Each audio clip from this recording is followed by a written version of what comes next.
Bom, vamos começar então o terceiro ensaio, comportamento característico de um fluido bifásico, tá? Aqui tem um vídeo mostrando o aparato experimental. O objetivo é construir um gráfico PV, pressão vezes temperatura, a partir da observação da transição de estados líquido e gasoso. Ou seja, esse gráfico, durante a variação da pressão com a temperatura, num sistema fechado, nós vamos verificar que existe uma dependência dessas duas propriedades, Elas vão estar, entre aspas, casadas.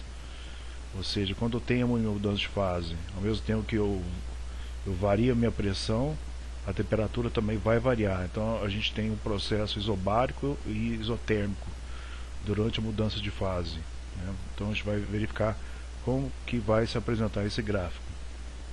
Calcular o título também, usando uma válvula de estrangulamento, tá?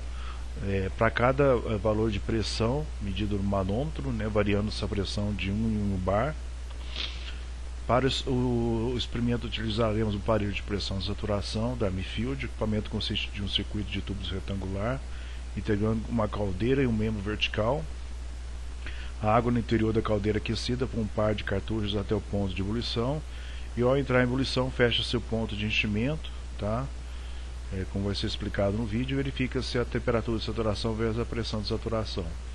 E ao fechar esse ponto de enchimento, a gente vai abrir a válvula de estrangulamento e com isso possibilitar fazer as leituras da pressão e a temperatura antes da válvula de estrangulamento e depois da válvula fazer a medição de temperatura, e calcular o título para cada pressão e temperatura durante o processo de ebulição.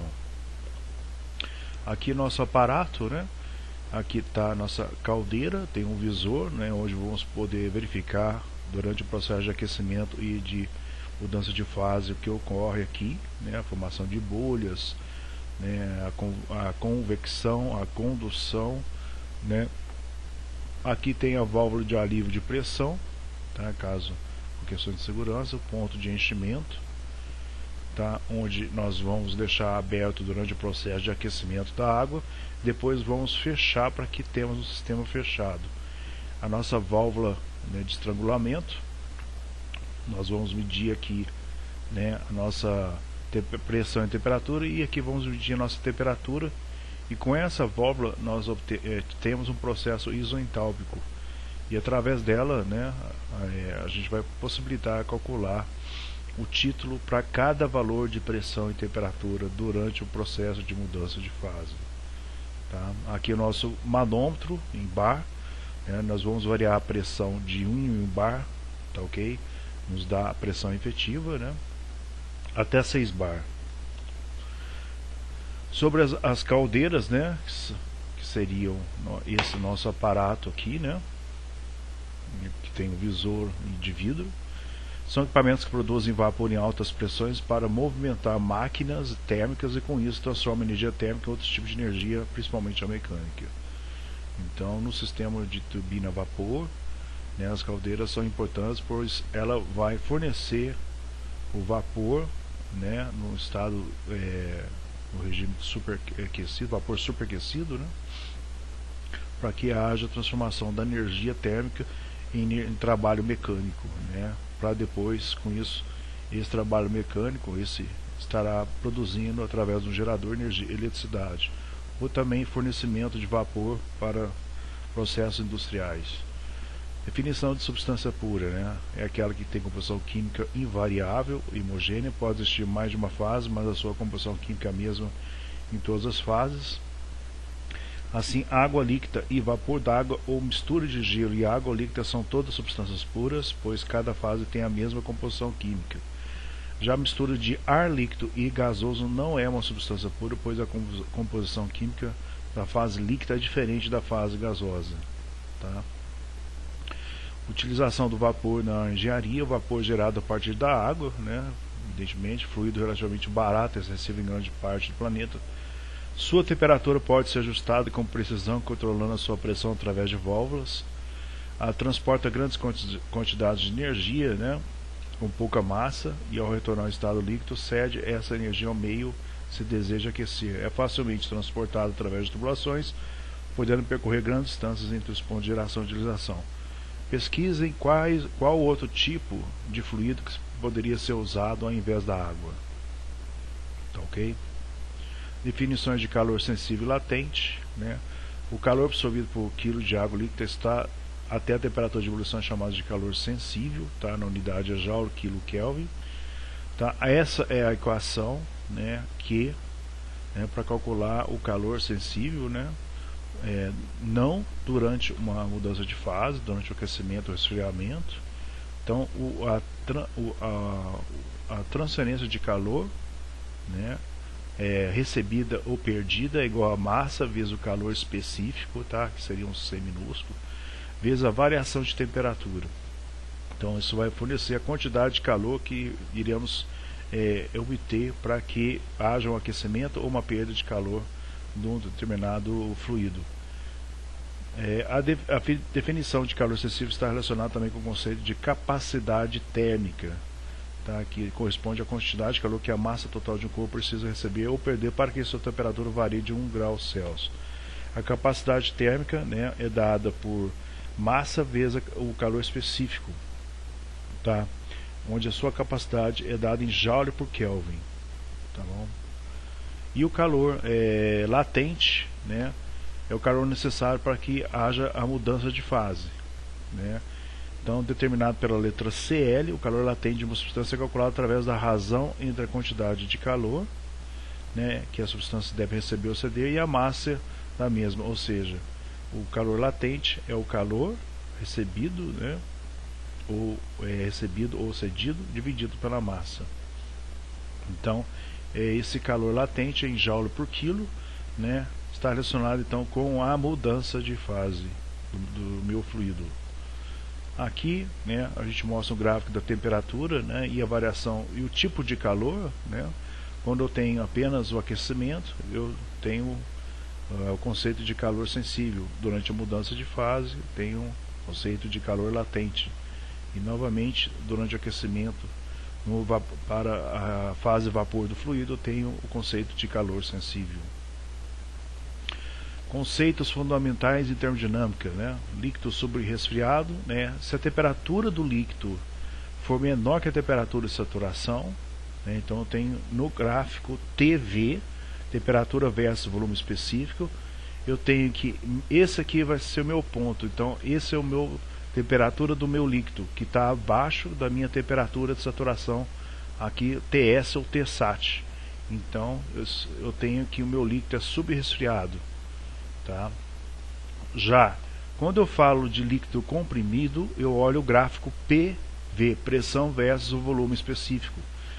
Se a pressão do líquido, eu estou nesse ponto aqui, for maior que a pressão de saturação PS, que é essa pressão aqui, ó, que aqui está descrito como PSAT, tá?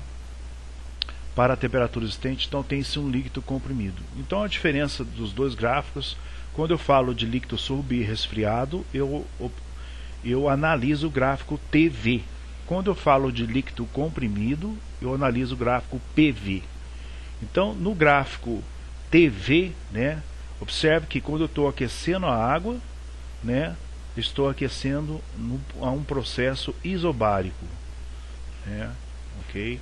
Então aqui dentro eu tenho um processo isobárico, né, dentro aqui da curva, isobárico e isotérmico.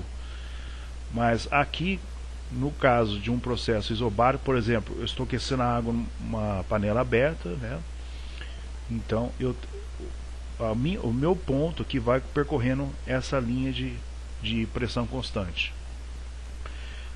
Já aqui no gráfico PV eu tenho a mesma coisa, né? Só que esse ponto vai percorrer essa linha aqui de temperatura constante quando eu tenho, né, um processo isotérmico, tá?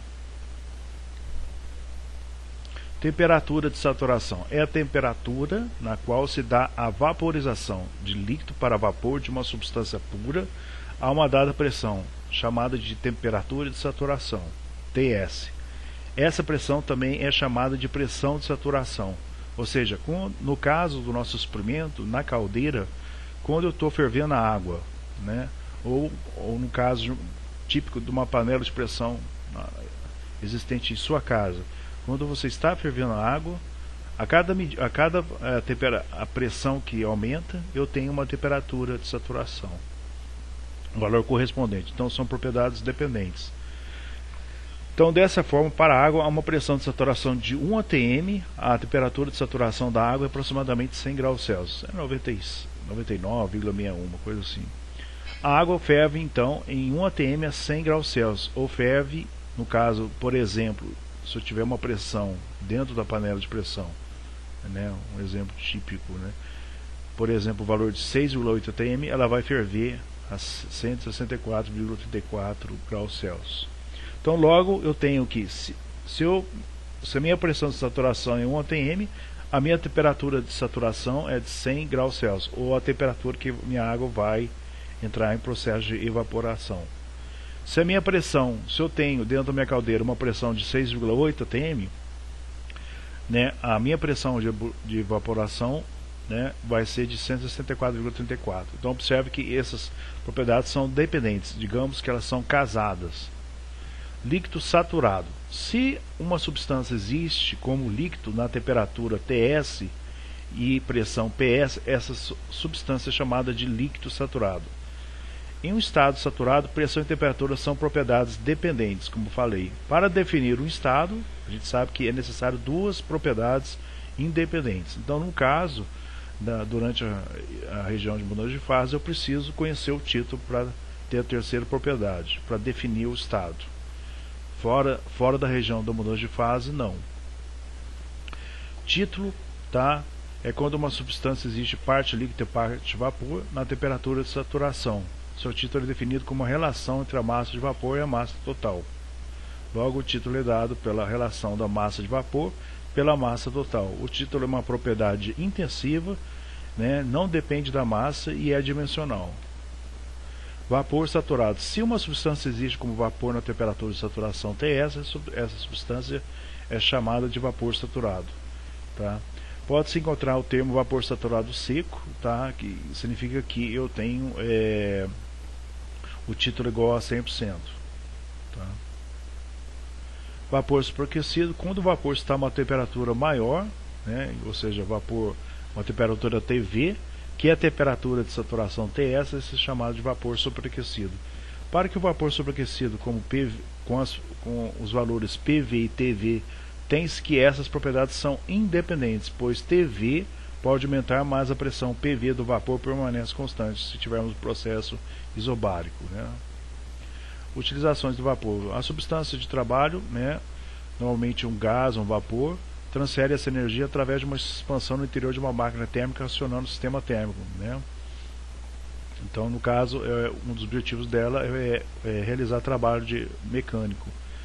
Durante essa expansão, a substância de trabalho perde calor, evidentemente. O vapor superaquecido é utilizado para a movimentação de máquinas, turbinas, bombas, onde se deseja aproveitar a potência mecânica. Nesse caso, o vapor deve estar totalmente isento de gotículas que podem causar erosão nas aletas das turbinas. Então, evidentemente que se usa o vapor superaquecido não só por causa dessas gotículas, mas também para aumentar a eficiência da minha máquina, ou seja, para que ela consiga expandir o máximo possível esse vapor, aproveitar o calor desse fluido e a pressão que ele contém para que eu possa gerar trabalho de eixo. Então não faz sentido eu trabalhar com vapor com temperaturas baixas, né? Isso significa que o meu rendimento, né, vai ser menor. E muito menos trabalhar com vapor úmido, né, ou vapor saturado na entrada, por exemplo, de uma turbina a vapor. Utilização do vapor saturado. O vapor saturado é utilizado em processos de aquecimento, pois o objetivo é aproveitar a energia térmica do mesmo. Então, nesse caso, ele não é utilizado para gerar trabalho de eixo, né? Então, no caso, ele é utilizado em outros processos industriais, né? Além disso, sua geração é muito menos onerosa e que é do vapor superaquecido, né? Pois eu tenho valores de pressão e temperatura mais baixos, né? Então, à medida que o vapor vai percorrendo dentro da turbina a vapor, eu posso ter extrações de vapor para ser utilizados em outros processos dentro da indústria, por exemplo, de pasteurização, de aquecimento, né, de um hotel ou por aí vai. Resumindo a prática de hoje, estudar o comportamento da água durante a transição entre os estados líquido e gasoso, investigar o comportamento da água em temperaturas próximas ao ponto de vapor por meio de uma variedade de pressões e observar o fluido através do visor. Então, no visor, nós devemos verificar o seguinte comportamento do meu fluido durante o processo de aquecimento e durante também o processo de evaporização. Então, primeiro eu tenho um aquecimento através de um processo isobárico. Depois eu vou fechar, voltando lá nas figuras anteriores, né? Eu vou aquecer minha água, depois eu fecho esse ponto de enchimento, aí eu passo a ter um processo, né, não mais isobárico, né? Então eu primeiro faço o aquecimento da água, né, com ponto de enchimento aberto. Então eu tenho um aquecimento em processo isobárico, depois eu fecho, depois que começa a entrar em ebulição na pressão atmosférica de Tabira, eu fecho o ponto de enchimento, aí eu vou ter variações da pressão e da temperatura.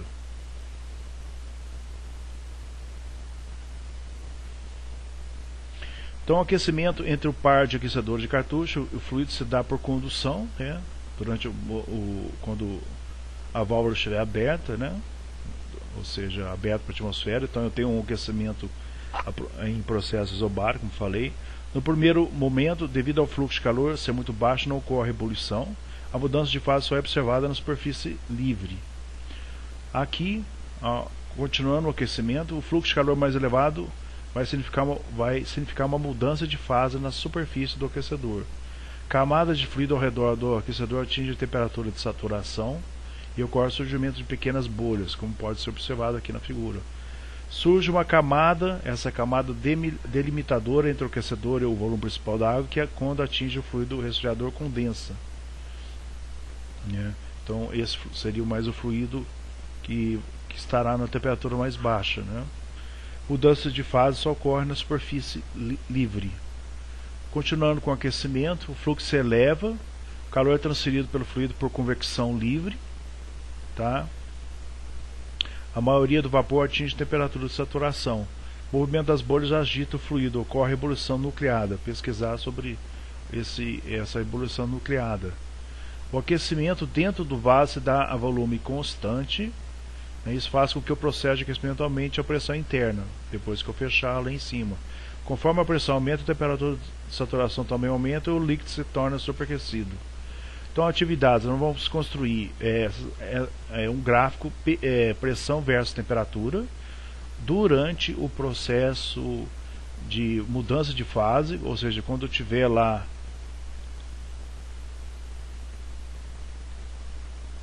meu ponto de enchimento fechado, tá?